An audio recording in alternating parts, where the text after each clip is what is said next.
Tectone wanted me to watch this. I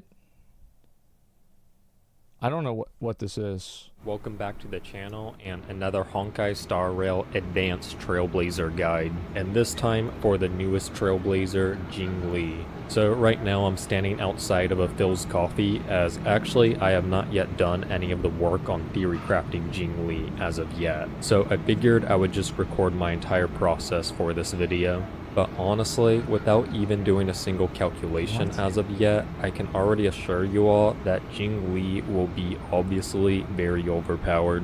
The astute viewer will recall that back during my Blade Trailblazer analysis, I basically said, yeah, Blade, he's alright, but he will be power crept by a white female that does his job better. And that white female counterpart has ended up coming sooner than even I would have expected in Jingli. Jingli basically has the same SP saving efficiency as Blade while hitting about as hard as inhibitor Danny Young, which put together makes her significantly superior to both. And honestly, unless Hoyoverse Is this a real video? makes an even wider female DPS, which looks to be not even possible here, I just don't see Jingli getting power crept anytime soon. Anyways, I'm gonna get myself a Phil's and then start brainstorming how to best utilize Jingli to win at this video game. Jesus Christ. Now, I have an idea for— what the fuck is with this monitor? Oh, no, never mind. I thought that was dirt. No, I think it probably is also dirt. Wait, he plays on a laptop? Who the fuck plays on a laptop? Well, I guess he's probably that will allow me to more easily capture power from a voltage source. That way I will not need to manually wire up copper for miles like I had to back in my Kafka analysis. Alright, so the script is complete. Just to summarize what the plan is here, basically I have a calculation node back at my new theory crafting lab. But in order for that calculation node to run, we're going to need a lot of power. So what I'm going to do is capture power into a capacitor network I will wire up here in a sec, and I think again I will be borrowing this power from the same trash compactor I used last time, as I'm pretty sure that thing is abandoned, so it should be okay. Anyways, another Regu Starlight Relive opponent Slade. What is that? Why is this on the screen?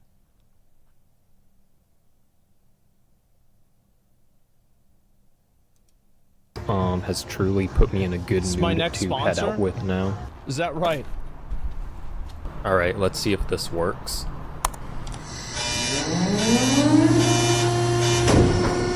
What the fuck is going on? Okay, it seems to be working. What the? Hold on, I think someone is here. What the fuck is going? What the hell is this? Just running some safety diagnosis. Yeah, it's a new thing. Okay, so got all the power I need. I gotta get out of here quick since I think I'm under suspicion in a major way here.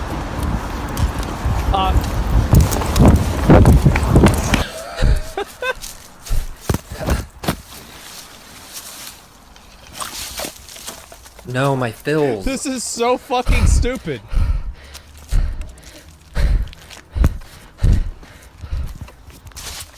Oh my god.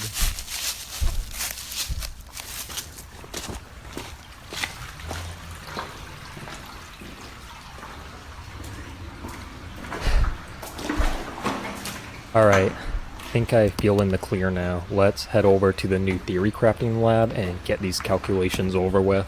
What the fuck is going on? What is this? Where is he? What the fuck? Is this real? What is this, a sewer? This isn't good. My flashlight has stopped working. What the fuck is this? Huh. This is Honkai development? Do not buy a solar power flashlight, Trailblazers. As turns out, if you're not in the sun, it stops working. I thought it was supposed to like build up energy and store the energy. Left, so I'm just gonna hug the left wall and I should be fine here. By the way, remember what I said about how like gacha players are the most mind-broken and insane community? This is what I was talking about.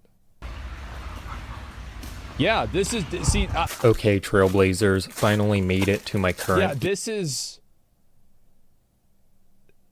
the average Honkai Star Rail player. Theory crafting base, and I just need to wire the power I collected to my calculation node, and this should give us the computations we will need to determine the best way at winning at this video game using Jingli. So I want to explain why. Basically, alright, here's the reason. In League of Legends, in most games, I would say you probably know if you're going to win or lose most of the time. Probably in the first 10 minutes, right? And then, like, the game lasts for 40 minutes, so, like, you know you're in a losing game for, like, 30 minutes. Yeah. Imagine getting excited for your favorite waifu, and she finally comes out, and it's been a long time, it's happened, and she's been released, and you have diligently farmed your little crystals for a month and a half, all right? You've gotten on, and you've played this little stupid fucking phone game every single day. On your way to work, your way to school, or anything like that. And she finally gets released, and you use up all of your crystals, and you get welt instead. You lose the 50-50, and you can't afford to get a better one.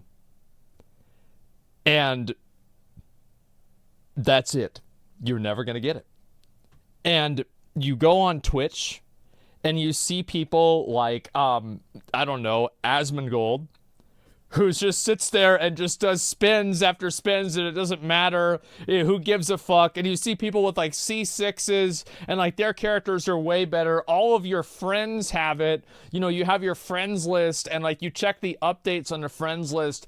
Everybody else has the new character. You don't have the new character. You're the only kid without the new toy. This is giving you PTSD from 3rd grade. And like you're sitting here and like you're like hoping that it's gonna happen. You're doing single pulls. You're trying to farm every day of the banner. It doesn't happen. The banner ends, and you look up a video, and the video says it was the best character in the game. And so now you are indefinitely a loser. You don't have your waifu. You don't have anything. You're just pathetic. And you spent all that time for nothing. Meanwhile, the guy that has just a little bit of money to spend, oh, he's got 3 copies. Yeah, she's way better. Bro, she's better than your whole team. Because he has $100 and you don't have shit. That's why. Gacha players, it's like they're like gimps. Where like they like to be punished and like fucking just like messed with, you know? They like to sit there and farm out 2 missions a day because there's like a throttling resource that only lets you do 2 a day for no particular reason. And you can pay money to do more, but that's it. They don't have any money. They enjoy it. Yeah, they enjoy it. Like if I go right now and I look at my Honkai Star Rail friends list and all of my friend requests, you will see there's something wrong with some people. Like the comments are like, here, I'll type out one of them. Okay. It's this.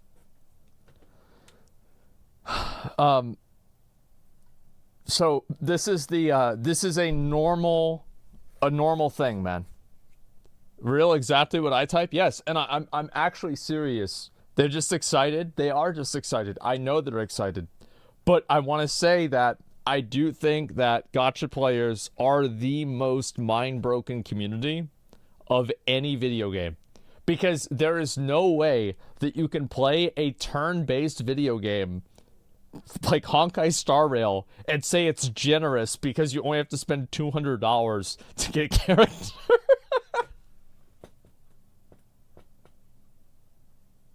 So fucking ridiculous. It's the fucking stupidest thing I've ever heard. I do have a smoke detector here as a safety precaution in case anything goes unplanned. But I'm just going to wire up here and I'll be back once we get cooking. Okay. And we are cooking. Currently just at 3% wow. completion rate. Probably This looks like one of those scenes from like a Fox News expose on like hacking. take another hour, but I will catch you all back in game once we are, Why is there a printer? that's not good. Alright, the smoke detector did go off, but once I turned it off and on again, it seems like it's quiet now. And I don't see or smell any smoke, so I think we're still fine to cook here. And I suppose if things do get way out of hand, I do live in California, we can probably blame things on climate change. Yeah, hey, welcome back in game, Trailblazers. So, just finished analyzing the best Jingli build and strategy that I will show here now quickly. And yes, I will only be showing one build and one team composition, not because I'm lazy, but because that is all you need to win at this video game. Like, honestly, any theory crafter giving you multiple options is only doing so to cover their tracks. It's like they're throwing multiple darts at a board and hoping one happens to bullseye so they can later claim their theory craft was correct. Like, that's probably true, yeah. Honestly, the more options a theory crafter presents, the more unsure they probably are in their theory craft. Meanwhile, I always just throw a single dart and hit the bullseye every time on every theory craft I've ever done. So before you drop a comment, you ain't go, well, what about just shut up? I considered every permutation, every outlier, every option in my calculations. And what I am presenting you is just the undisputed best way to play Jingli. So first off, for her set, you run her on Quantum Set, no exception. And honestly, anyone who puts her on the ice set to me is just a low-level thinker. Like, I put the ice set on the ice character. No logic, no thinking, no curiosity, no culture.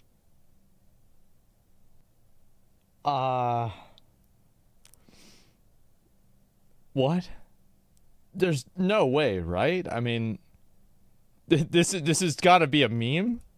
Sure, no competency, just plain idiocy, and I do not respect you as an anime mobile gaming theory crafter if you suggested the ice set. Now for the substats on the relics, you're going to want to get it so that your stats are as close to mine as possible. Ideally within a 0.5% confidence interval of my stats here. So make sure to screen cap this part of the video. For her light cone, you're going to want the one that was made for her. I'm not going to waste your time going through other subpart options. I did this. And as for the traces, I would prioritize maxing everything out so you get the most damage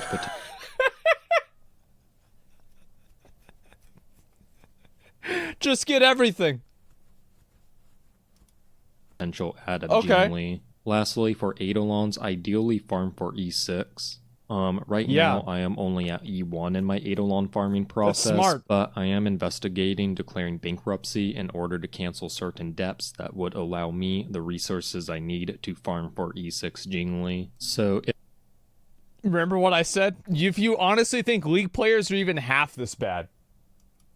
If the declare bankruptcy metagame ends up working out for me, I will for sure make a follow-up video showcasing an E6 Jingli. For team composition, you pair Jinglu with Silverwolf full stop, no questions asked, as this guarantees you get the effect out of the Quantum set. Then for the third slot, you can either use Lynx or Fushuan, and the final slot depends on what you need. If you want to just auto battle, put the other sustainer in, but if you want to clear as fast as possible, you can either sub in Pela or an E6 QQ. Lastly, for the team rotation, what you're going to want to do is use the correct ability for the situation. That's the whole video. That's it.